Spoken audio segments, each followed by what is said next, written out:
ఈరోజు చికెన్ మా అబ్బాయి తీసుకొచ్చిండు. ఇదిగో లెగ్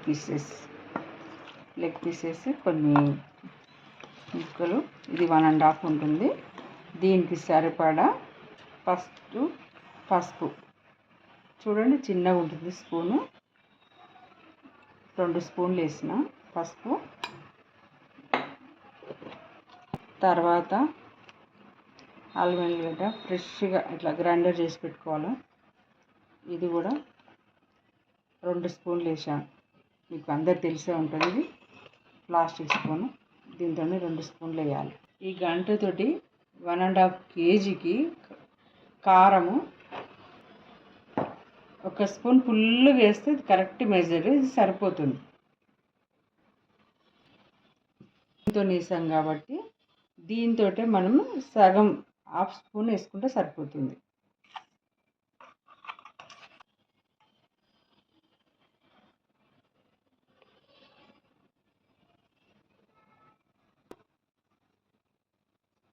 ధనియా పౌడర్ చూడండి, 1 స్పూన్ వేయాలి.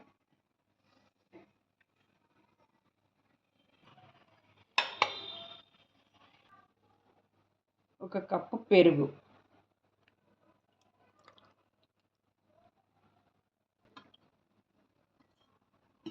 చూడండి 1 స్పూను ఆయిల్, నూనె. ఇది మంచిగా చేయితోటి ముక్కకు పట్టేటట్టుగా మనం చూడండి, ఇది లెగ్ పీస్ పట్టేటట్టుగా చికెన్కి బాగా చేయితోటే పట్టించాలి దీన్ని.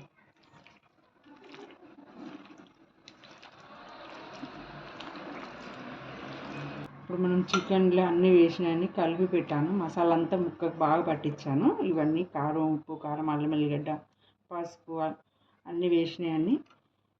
తర్వాత దీని మీద మూత పెట్టేసి మనము ఒక 1/2 అవర్ ఫ్రిడ్జ్లో పెట్టుకోవాలి. చికెన్ వండుతున్నా.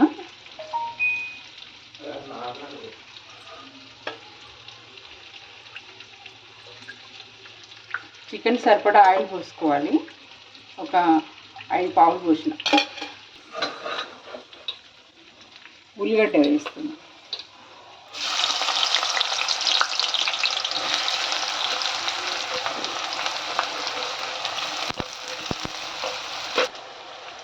వేగితే కాబట్టి కొంచెం ఉల్లిగడ్డలో ఉప్పు వేసుకోవాలి. 1/2 అవర్ నేను చికెన్ ఫ్రిడ్జ్లో నానబెట్టుకున్నది. ఇప్పుడు ఇందులో ఉల్లిగడ్డ ఫ్రై అయింది, అందులో వేసుకోవాలి.